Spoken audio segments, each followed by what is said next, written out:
मैं doctor Shailesh Khandelwal, BSc MBBS gold medalist, एक बार फिर अपने holistic approach toward health and disease के रायपुर कोटा स्थित छत्तीसगढ़ के क्लिनिक से आज हम कुछ हेल्थ टिप्स की बात कर लेते हैं जो मेरी क्लिनिकल प्रैक्टिस में अभी कुछ दिनों से पेशेंट्स आ भी रहे हैं और बहुत दिनों से आते हैं।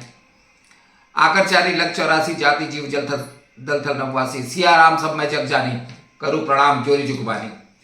कुछ दिनों से हमारे सेंटर में बहुत सारे पुरुष और मैक्सिमम महिलाएं भी आती हैं जो ये कंप्लेन करती हैं कि उन्हें अत्यधिक पसीना निकलता है।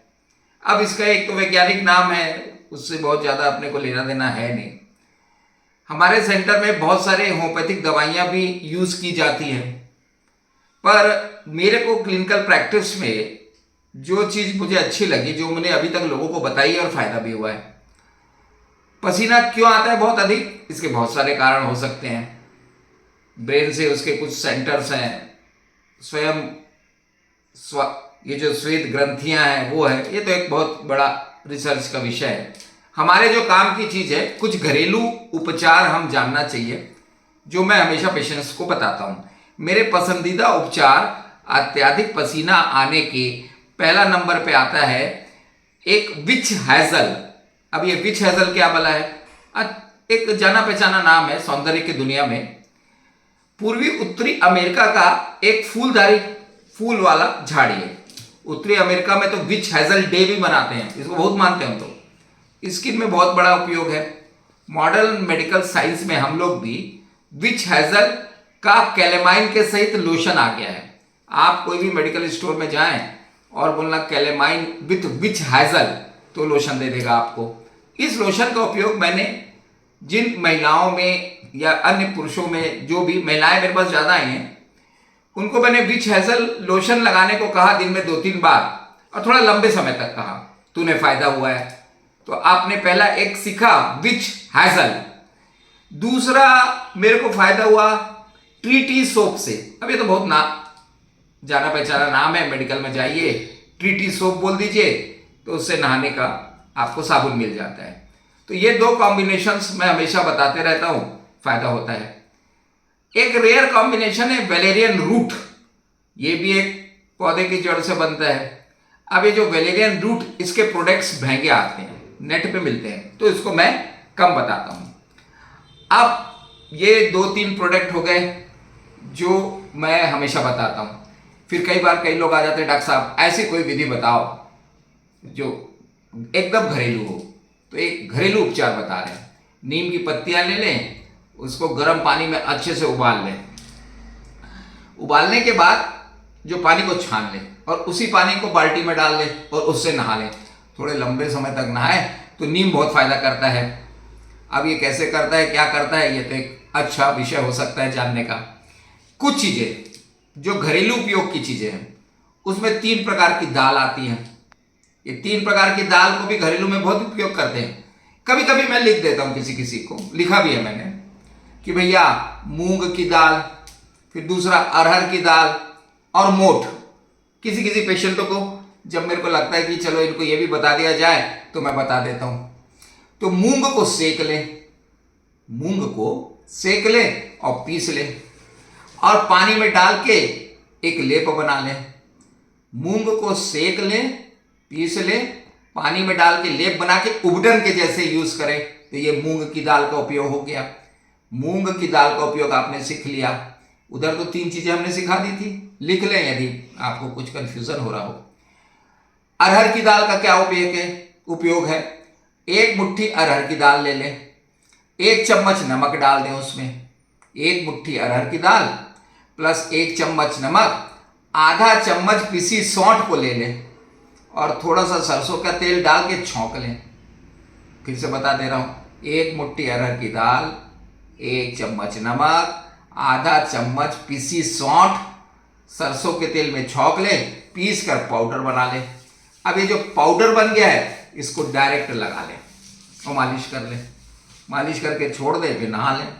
तो इस प्रकार अरहर की दाल का भी उपयोग किया गया है। तो मूंग हो गया, अरहर हो गया। अब मोठ को सेक कर आटा बना लें, सेक लें, पीस लें, आटा बन जाएगा। 1 मुट्ठी मोठ का आटा और आधा चम्मच नमक उसमें डाल लें। मोठ 1 मुट्ठी, आधा चम्मच नमक, फिर उसको भी लगा लें, 20 मिनट लगा लें, फिर लगा के नहा लें। तो इस प्रकार अरहर की दाल, मोठ और मूंग की दाल का उपयोग बहुत करते हैं। अच्छा, अब बेकिंग सोडा को ले लें थोड़ा सा और नींबू डाल दें उसमें, 1 चम्मच या 2 चम्मच नींबू निचोड़ लें, पेस्ट बना लें और उसको लगा के 20 मिनट छोड़ दें, फिर नहा लें। तो इस प्रकार ये कुछ उपयोग मैं अपने पेशेंटों को बताता हूँ। एक बार मैं एक अपने पेशेंट को उपयोग बताया था, मैंने कहीं पढ़ा था, किसी किताब में पढ़ लिया था या नेट में ही पढ़ लिया था, वो मुझे याद रह गया था। वो टी बैग्स होते हैं ना, टी बैग्स, उसको करीब 5-10 मिनट गर्म पानी में डुबा लें या पानी में डुबा लें, गर्म पानी में बढ़िया डुबा के निकाल लें, फिर उस टी बैग को ही रगड़ दें, टी बैग को ही रगड़ के फिर नहा लें। ये सब कुछ घरेलू उपयोग हमने जो बताया अपने पेशेंटों में, तो हमें बहुत फायदा मिला। पर हमें ज्यादा फायदा विच हेजल में मिला, उसके बाद ट्रीटी सोप में मिला।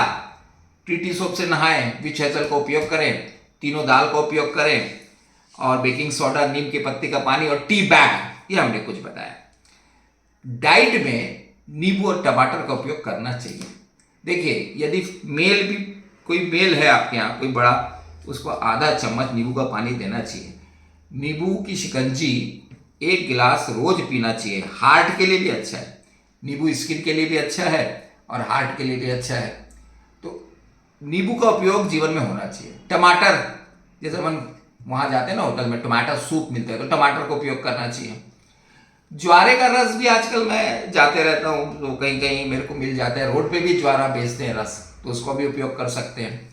तो इस प्रकार कुछ चीज़ें अपन ने जो समझी, अधिक पसीना आने पर तो हमने 3 ग्रुप में बांट दिया, विच हेजल, ट्रीटी सोप, वेलेरियन की रूट, नीम, फिर टी बैग्स, बेकिंग सोडा और 3 प्रकार की दाल, मूंग की दाल, अरहर की दाल, मोठ की दाल। करिए उपयोग। हमने अपने क्लिनिकल प्रैक्टिस में कई लोगों को इसको बताया है, तो फायदा तो हुआ है और फायदा भी होता है।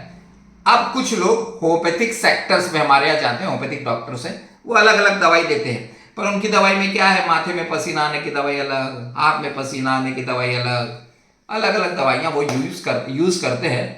पर वो होम्योपैथिक डॉक्टरों के सजेशन से इस्तेमाल करें। बाकी तो इतना जितना हमने बताया है, इसको यदि इस्तेमाल करेंगे, पर याद रखिए लंबे समय तक करें। अब एक दिन आपने मूंग को सेक कर पीस लिया, उपटन लगा लिया, फिर अरे आप कौन लगाए, रेगुलर लगा लें या 1 हफ्ता में 2 बार लगा लें। इस प्रकार रेगुलरिटी रखेंगे और हाइड्रेशन अच्छा रखें, क्योंकि पसीना आता है तो आपका इलेक्ट्रोलाइट इम्बैलेंस होने की जगह रहती है। इसलिए हम लोग नींबू की शिकंजी बोलते हैं, पानी खूब पिए। इतना ध्यान रखें और फिर आप लोग हमेशा स्वस्थ रहें, मस्त रहें। जय हिंद, जय भारत, जय छत्तीसगढ़।